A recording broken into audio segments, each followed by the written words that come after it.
Mesdames, Mesdemoiselles, Messieurs, amis de la toile, bonjour. Je suis très heureux de vous retrouver sur cmckongomikili.com et toujours pour vous servir. Aujourd'hui, Mesdames, Messieurs, je reçois deux jeunes militaires. Avec eux, nous allons essayer d'en savoir un peu plus sur leur visite ici sur cmckongomikili.com. Alors, avant tout, banda pena masolongo nenge zalaka, donc 50 techniques.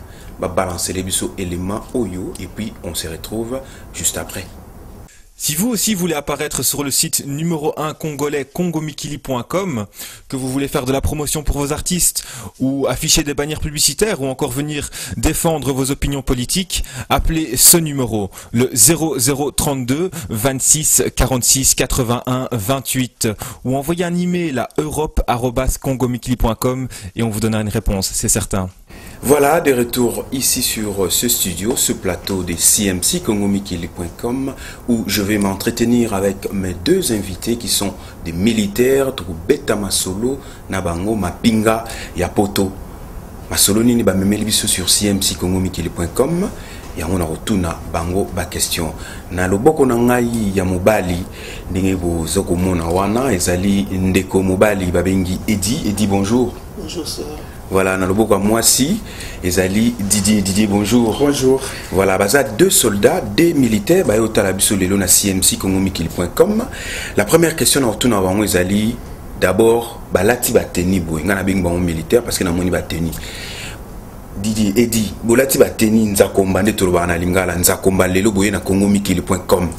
Est-ce que les anonga pour impressionner internautes par na technique qui toko bolati boye ou bien vous avez vraiment militaire formé en Europe.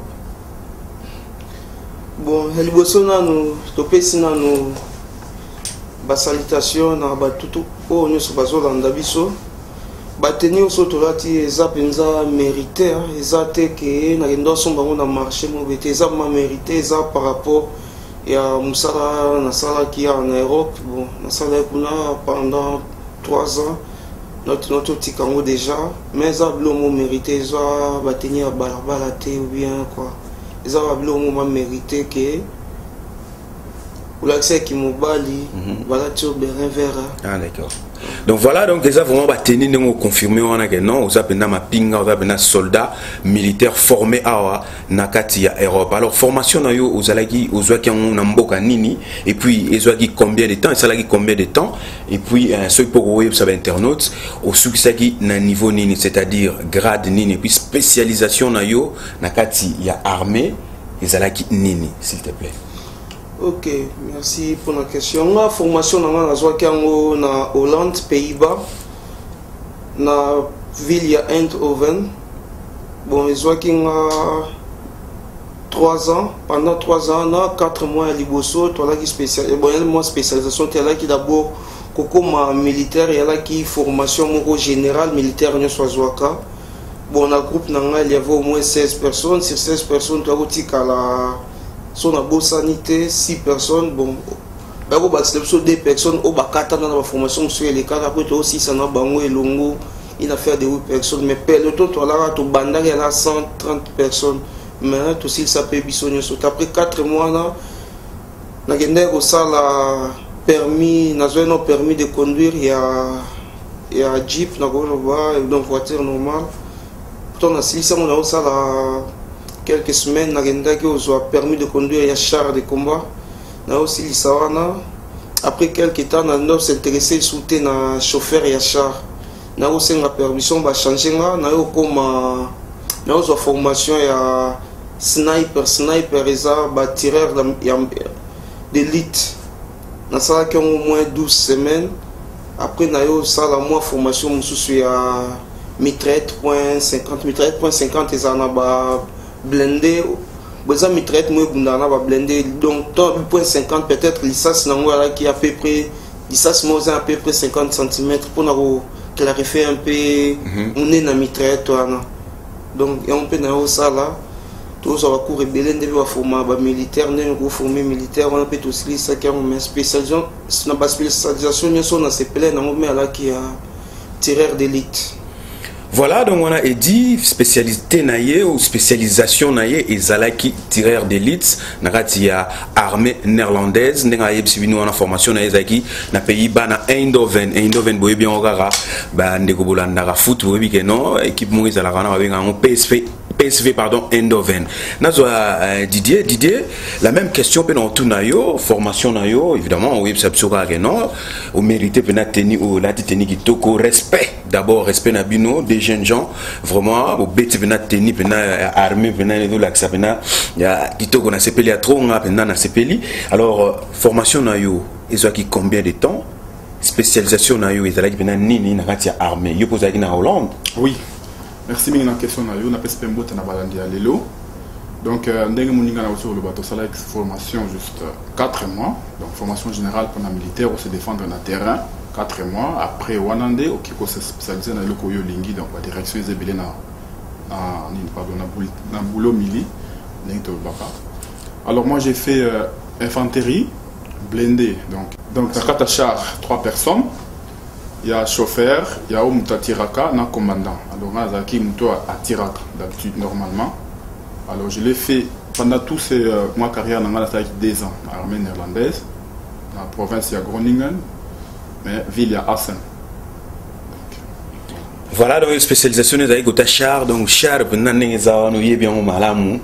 Au bêta venant donc massa si venant tout le monde à l'icolo mais à l'icolo en tout cas bande gonangai botalara binu bilenge bazo sali la armée ya mupaya na poto ngana otuna bango boza bilenge bozo mona na boza na à fleur d'âge ne baloba en français wa bina bilenge. Quel est le sentiment qui vous a poussé? Là, on est poussé qui bino bina, vous avez bilenge, vous kena bino ba move mususute, vous betana bino ba kayu mususute, vous préférez vous servir armée nini, yamboko vous vandi, c'est-à-dire Hollande. Bon, pour nanga, nabo ba non kambo besoin kambo makila, moni pe, to botam na famille moko ya 9 personnes, sur 9 personnes to aller na mibali 7, na 4 à 7 wana. Il y avait déjà au balai du Bosso na biso basala déjà musala à part wana non za ba oncle na famille à kota maman basala musala na ke na kota papa ba alaki donc à partir on a goût na déjà c'est aki mais to na yo koma na koma en Hollande et na ngote po ba mukanda to ni déjà na koma na nationalité hollandais après na yo kende au sala maramwana. Donc, on a salé au Makila et là, on a un jour na sala. Ah, d'accord. Donc, on a aussi l'Issango. La Ah, c'est très bien. Alors, Didier, la même question. En tant que jeune, on préférait servir l'armée néerlandaise. Quel est le sentiment? Et là, on y a Makila comme Edi Autolo, il y a famille ou bien. Oui, il y a Makila, famille et puis courage, il y a Mamoko, il y a bon. Dans un bali, dans un salango. Que je présente aucun alors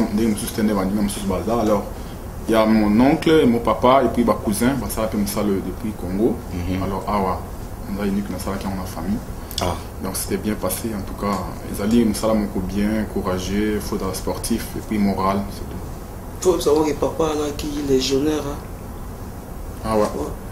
oui sans les cacher donc papa là qui est légionnaire dans l'armée espagnol donc il a envoyé partout dans Djibouti et puis il y a un comme ça. Voilà mesdames, monsieur Bozolanda wana Edi Didier Bayotalabiso sur cmccongomikili.com pour tout développer na bango masolo Bozolanda ndenge ezo le kawana bango ba sepel na bango ba servir armée ba serva armée na retourna bango question pona yeba na grade nini oyo ba komagi ti na service na bango na fin obimagi na grade nini et puis est-ce que ok na rappel na front batinda on a mission Didier mission non grade ils ont identifié déjà la bana lati ils en ont appelé kananga bande connu tout ba salango donc ba faut identifier là ils en nini ah ben voilà donc voilà donc Didier soldat de 2e classe na rata armée néerlandaise chapeau respect Didier côté wana po na ba grand malilo ezarana po to bande ko na ngai na ba température négative. Mais Didier Penati à Longango, à Silisango, 2e classe soldat, moi je ne peux que hein kolobani ni sous donc chapeau respect na yo Didier et dit yo pour beti tenir venir qui toko donc ma foot venir au monde na venir non au mérité venir lo kongo donc et ko tellement ko tutena ba tenir wana msuboye bi côté wana oyo eza deux fois type na ba température négative au beti pena boulot wana bozaki belé botikali muke na suka au même na grade nini bon grade nanga penza on a si c'est nous avons penza importante et bana mais ce qui est important on a ça là qui est de quoi je suis capable et on ça là tina moi lelo mais grade penza est importante o est important on sait ngabwe bake naza tireur d'élite naza chauffeur et cher sniper naza yon tireur d'élite moi sniper donc naza na go former un militaire c'est qui est vraiment important wana. Mesdames, Monsieur, Eddy, aboy na yo sa grade na ye, mais bon, toujours respectant na Congo Mikili, la liberté d'expression, na rata CMC, donc voilà. Alors Sangoni ni bo memeli biso soldat de deuxième classe Didier, na rata congomikili.com. Bon, Sango vraiment est trop sérieux. Donc, Toye pendant on s'appelle à tous les compatriotes à la diaspora en Europe, on va passer à Moussala ou la biso, va faire une formation à Schengen ou bien Liban à Schengen.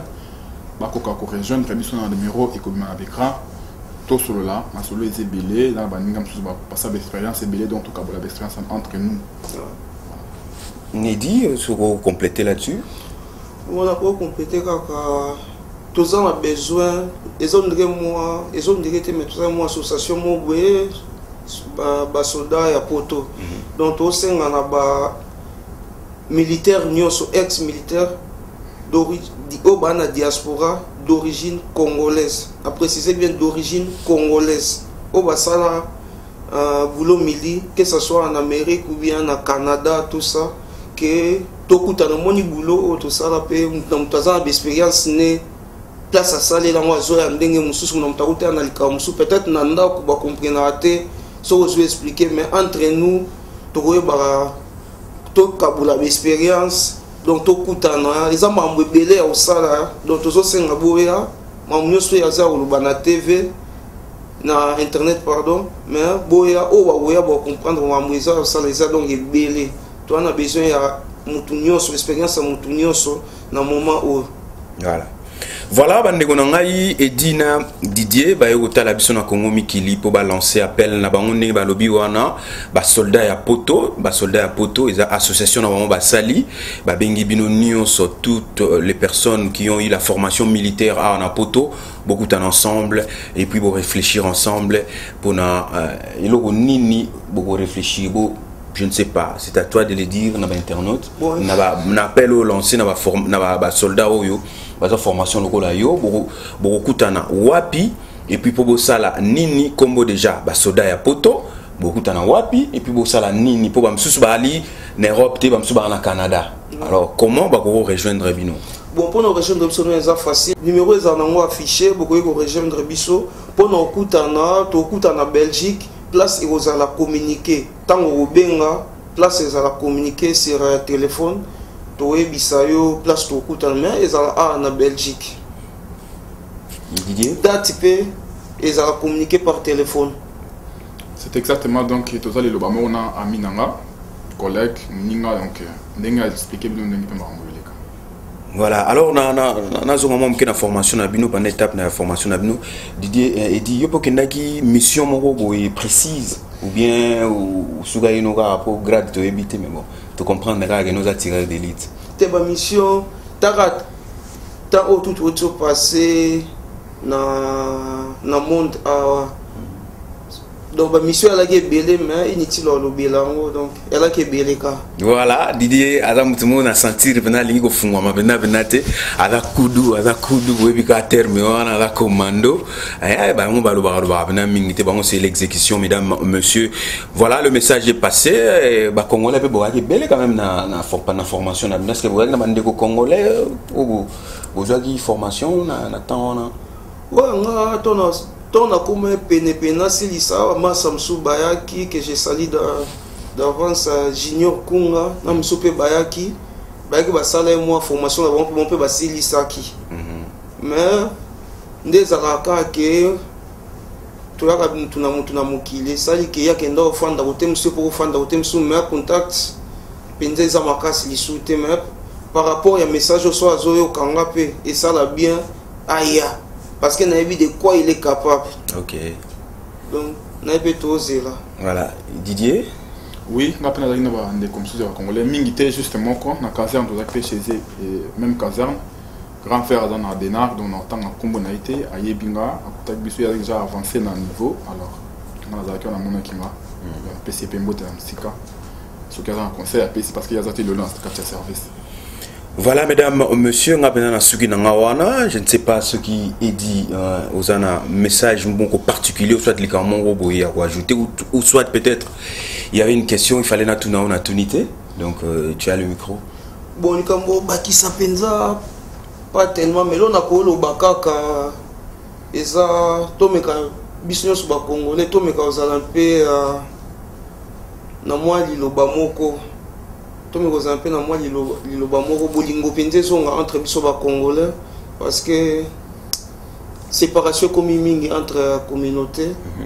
Tout ce Golanda que ya lubaka Swahili, c'est kaza congolais te, ya lubaka ni ya congolais te, mais biso tout toi la eloko moko. Poto Congo na biso avancé. Ok.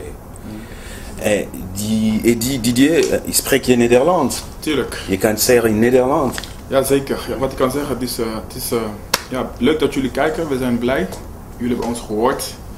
En wij verwachten ook goede reacties vanuit jullie. En wij kunnen jullie ook altijd helpen. We zijn telefonisch bereikbaar. En we zijn blij dat jullie ons gaan bellen. Maar als jullie bellen, goed, normaal praten tegen ons. Dus we bijten niet, we doen niks. Alleen maar is gewoon een oproep tussen ons.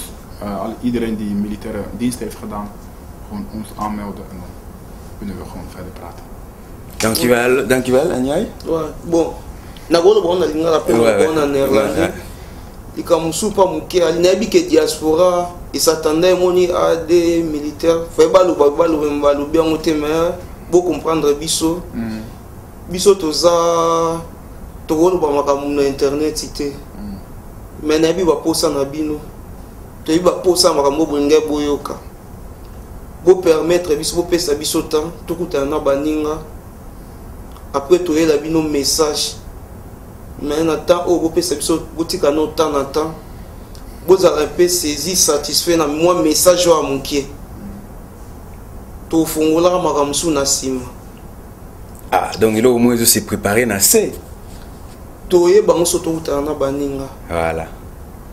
Na golo bango na néerlandais. Ja, zeker. Ja. Wat ik wou zeggen, mensen, wat wij kunnen doen, zullen jullie nog weten. Maar nu kunnen we nog niet zoveel zeggen. Het is wel belangrijk dat jullie ons steunen. Het is zeer belangrijk voor ons. Ik snap wel, jullie hadden verwacht dat wij een paar dingen gingen zeggen. Maar dat gaat nu even nog niet. Maar die tijd komt, dan zullen we gewoon zeggen.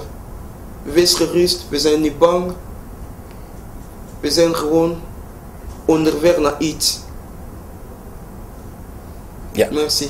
Dankjewel Didier, dankjewel Eddy. Mesdames, messieurs, nous sommes à la fin de cette interview. Si vous avez aimé, merci. Bah, petit message dans linga là en néerlandais parce qu'il va y avoir formation dans na Hollande. Donc numéro de téléphone, nega, si vous avez dit rappeler numéro de téléphone. Ouais, numéro de téléphone est à Belgique est à 003D 4 88 013 687. Eddy. Oui, on a 0032 484 10 53 66. Donc 0032 484 10 53 66. Voilà, Armand, on a vu qu'il posé un commando dans Radio Hollande, place aux alliés, le message est passé. Bah, collègue Nayo, bah, Pessi, bah, lancé appel na bango, beaucoup de temps ensemble, pour réfléchir, na, comme il y a association Basoda et Poto, beaucoup de temps ensemble, pour réfléchir, pour neni, pour ça là, na habité sur objectif et d'année, mais il y a lobby, na minute oyo, bah, mon balobi na minute oyo, minga lobby zate, mais beaucoup de temps na binomoko, na simana onde baroya, kobimisa, sekele oyo, bazo, bomba, o bazo, proposé pardon pour Nambo Nabiso Congo. Merci beaucoup mesdames, messieurs. Bino nyon so bozu temps ya Rolanda émission Oyuna ba soda ya poto ba bengi Edi et puis na soldat de deuxième classe Didier. En tout cas nga tukutani karati na kongomikili.com boebikaka prochainement. Alors en attendant portez-vous bien. Nous a awa. Merci. Bye bye.